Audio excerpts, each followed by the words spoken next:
Okay, Past Circuit is back. Aman and I are back together. He's just come back from a Isha yoga retreat. Yeah. Okay, so he's rejuvenated.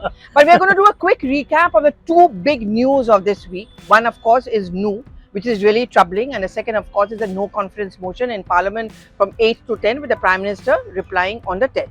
But let's talk about new first. I did see your piece, guys. Please read his piece also, which is up on news18.com. Would you call it a police failure, intelligence failure? What went wrong? I think it's a multiple failure by the police, not just, so if you see this Yatra, Pallavi, has been carried out in the last 2 years also, without any event. So it's not as if for the first time that such a Yatra was being carried out. It's carried out from one temple to another, 2-3 temples are involved. It's a Yatra, day-long Yatra that they conduct. So prior permission was taken and everybody knew about it, the police administration, everything. I think what happened was this video which came out on Saturday and Sunday by Monu Manesar, one of the main accused in the earlier murders which happened in Nu for 6 months back in February, and that person has still not been caught. So his video came out that he will come to Nu, and there was a reaction from the other side also that if you come to Nu, we will not tolerate it and all that. So that video was a trigger, and ultimately we saw what we saw yesterday happening in Nu, and 3 people are dead, hundreds are injured. So much of public property has been damaged. Over 100 cars have been burnt. A cyber police station was stormed with a bus. There has some Honda showroom has been looted of 175 to 200 motorcycles have been looted. So it's a horrific case of violence. But it's also spreading to the surrounding, like Faridabad, Sona. They've also been Gurugram, Sector 57. We've been hearing. Yeah, so all those areas are also mildly affected by it, but Nu remains the epicenter of it. But I think the police failure in this, see, whatever be the case, even if it is Monu Manesar who issued a statement, it doesn't give a right to anybody to resort to such kind of a violence. It's not a license. So the police failed to anticipate the violence despite all the warnings being there.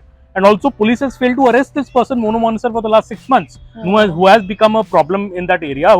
He's involved in a double murder. But the impression amongst in Nu is that police has been sheltering him or not arresting him by purpose. So police not only needed to control this violence, they also needed to arrest this man, and now more so because he is seen as a trigger for the incitement of this violence. So obviously it's become and Nu is a communally sensitive area, 75 to 80% minority population is there. So it's a sensitive area. Why did police not? I am sure the Haryana Home Minister Anil Vij has much to answer on this. But see, Aman, this is the thing. I mean, I know elections in Haryana are still a long way ahead, but one thing which they say about the BJP rule state is this whole perception of having a tough chief minister, law and order, that becomes a key, right? We are seeing that in Uttar Pradesh, how Yogi Adityanath does send out that message. Khattar's image often has taken a beating as someone who maybe is not such a hands-on chief minister. And this is also a government which is, Dushyant Chautala factor. The Congress is quite gung-ho about it. Doesn't that command come in from the top, and do you think it's going to put Khattar into a bit of a dock? It seems like that, and Mr. Khattar and Mr. Anil Vij's relations have also not been that great. Everybody knows about it. It's no longer a secret that they don't get along so well. But he's still, even when the alliance was formed, JJP wanted the home ministry, position, and there was a lot of buzz. Anil Vij again become the home minister or not. He did become the home minister again, but most of the time he's camped in Ambala. Not even in Chandigarh. Even today he's giving the media bites from Ambala. So what happened? And mind you, Haryana has not seen a communal riot, a communal situation, very, very long, for decades. In fact, I can't even recall Haryana seeing such a situation. It's a peaceful state. Gurugram, Faridabad, Sona actually seen as very much a part of Delhi. Yeah, it's so much. There are lots of an hour's drive from Delhi. Absolutely. People are driving down and they're worried. I mean, people are working there and then come back home over here. Yeah. So it's a worrying situation. I think the police failed to anticipate. It's an intelligence failure. It's an intel failure, obviously, on the part of the state police that you couldn't anticipate such an event, and all the signs were there. The warning signs were there. So obviously, more deployment could have happened. Many things could have happened, and henceforth now we think that this all could have been done. But clearly, this is the worrying sign for the Haryana government, and it is still not controlled. And later we saw this under construction structure, which some people are saying was under construction masjid being burnt and an imam being killed there. So all these events have happened, which is now coming out of there's a ripple effect also of the violence of yesterday. So that needs to be controlled, and now center had to ration paramilitary forces last night to control the situation. That's also a statement of the Haryana police that they were not able to control it, and we hope that the peace returns. And those peace talks are also not working out till now. So yeah, we hope peace returns to Nu, and it's a area very, very close to Delhi, right in next neighbor. An hour's drive gets you to this area, hour and a half drive. So it's a very crucial area, and this kind of violence, also because fortunately there's no politics over it yet. It's not that the people are saying that the politics has not gotten into it, and I think the I only hope priority. you haven't spoken too soon, because I know Congress is going to, Yeah. is very keen to jump in on it. I mean, after all, that's a state where they're hoping to make a comeback. I mean, you have those leaders like high-profile ones, Dipinder Hooda, Yeah. Randeep Surjewala. They would want to jump in. Kumari Shelja and all of So them. far they've said that they've made appeals for peace, so Yeah. that's a good thing. And I think the fight for the politics is more in Parliament now, and they are focusing Yeah, more on the totally. Parliament with the no confidence Second motion. week almost ending, like, and then still, but the government is doing its job. Like, the government is actually coming out Yeah, with a passing its legislative all business, bills. but the opposition is also very gung ho, because they feel that we don't let the house function. But then there's a pitfall to it, and that is that legislation is getting passed. I mean, the ordinance thing that Without we're being talking discussed. about, that is something on which the Aam Aadmi Party would certainly want their voice to be heard. But let's talk about the big story, the no confidence motion. The Prime Minister is certainly bound to turn it around in his favor.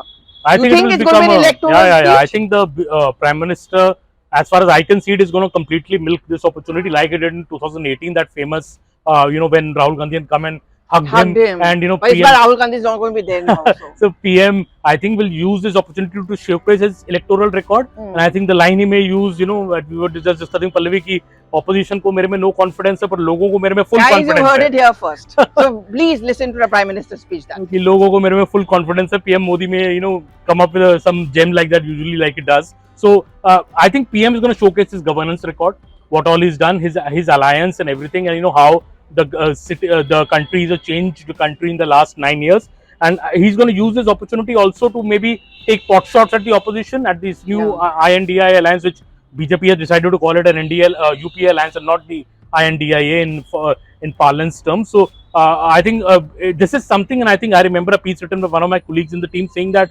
this is a no confidence motion, which also maybe the BJP wanted to defeat it resoundly and show that we are in a very strong position going into the. It might be a pep up for I think the ruling alliance also, if they get a very to very get big the Prime number. Minister to speak. That was the strategy, right?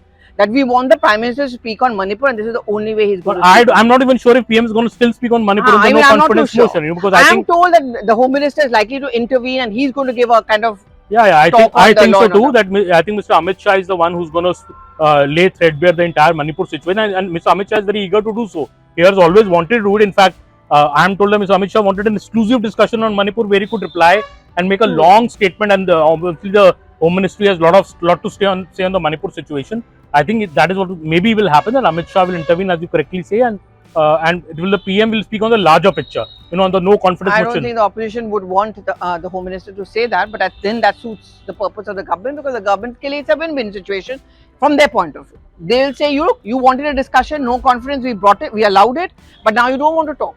And a 3-day no confidence motion discussion also, which is a bit unprecedented. But it's interesting to listen to the speeches inside Parliament. That's what Parliament coverage is also all about. We love to listen to some good bhashan. So I hope we get some good bhashan and not just. And the last session in the old Parliament as well. The next could be in the new Parliament. So it would be, I think, a historic kind of a no confidence motion, because PM Modi is going to reply, and obviously this will maybe will be his last big speech in this term before the next election. So lots to look forward to in that speech, which will, I think, happen on the 10th of August. PM is going to speak on the 10th of the August while replying to the no confidence motion. Obviously, BJP is going to win. There is no doubt about it. They have the numbers on their side, but I think the bigger thing will be the messaging by the PM. And of course, that it's going to be topped up by his 15th August speech as well. Yeah, which will be coming up next. So thank you so much for joining us on Power Circuit this time. We'll be back next time. Yeah, he's now not going on any retreat. Election season round the corner. हम कहीं नहीं जाने वाले हैं. Power Circuit regular, and it's going to be the road to 2024. That's the nugget you're going to get each week.